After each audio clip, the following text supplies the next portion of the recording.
Embarquement sur les plages de Normandie, à Omaha Beach. Ça fait partie de ce que j'appelle une fiction mémorielle. D'accord? Ce ne sont pas eux, ce sont les Russes qui ont même bombardé Dresde et qui sont entrés dans le bunker du Führer. Et les Africains qui ont libéré la France. Et la bataille décisive a eu lieu en plein désert de Libye. C'est ce qu'on appelle la bataille de Bir Hakeim, dont on ne parle jamais ici. Vous voyez? Dont on ne parlera pas au cours de toute la semaine de célébration de De Gaulle. Je termine en disant que, après vous pouvez poser les questions que vous voulez, je termine en disant que sur la place de la Concorde,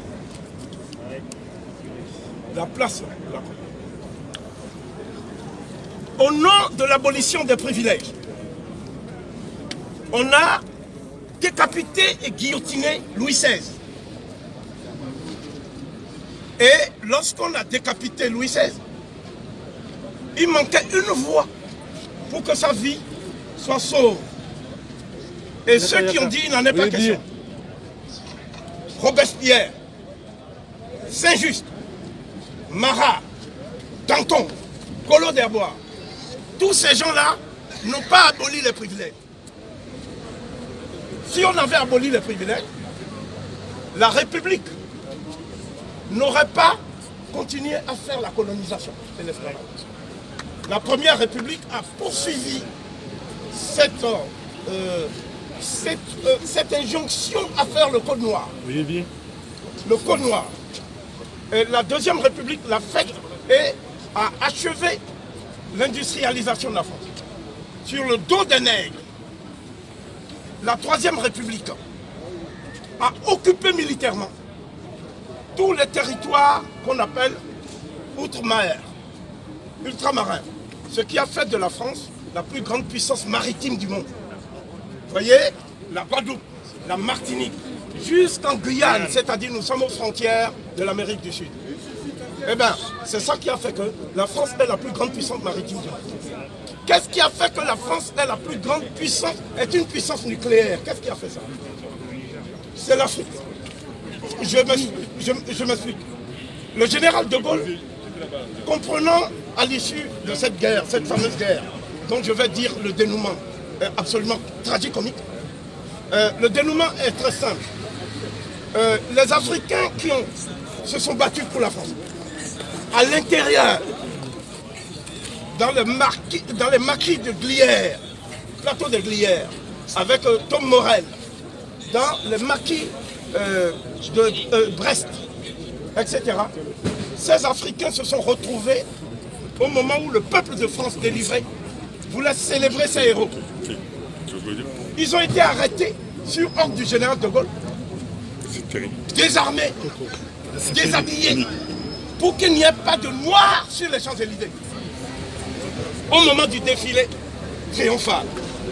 Donc, on a pris des Polonais, des Espagnols qui ne se sont jamais battus, on leur a donné des tenues militaires et ils ont défilé et on a dit que ce sont eux qui ont libéré la France. C'est le général de Gaulle qui a fait ça. Donc cet acte de forfaiture du général de Gaulle méritait qu'on donnât au peuple français. Je ne parle pas des nègres, parce que les nègres de la République sont habitués à l'apartheid. On nous dit que la France n'a pas un racisme institutionnalisé. Je dis que la France fonctionne sur la base de la négrophobie systémique et institutionnalisée. Ce n'est pas seulement la police qui est en cause, c'est l'État même. C'est-à-dire les hommes qui dirigent la France aujourd'hui sont des gens qui n'ont pas intérêt à ce que l'Afrique se libère. C'est-à-dire ce sont eux qui ont des bases militaires actuellement au Sénégal, des bases militaires en Côte d'Ivoire, des bases militaires au Gabon, des bases militaires à Djibouti, des bases militaires partout en Afrique. Que font-ils là-bas? C'est-à-dire pourquoi, en quoi la France est-elle menacée au Gabon? Alors voilà, ils nous disent non, nous sommes là-bas pour défendre nos ressortissants et nos intérêts. C'est intéressant. Vous en convenez.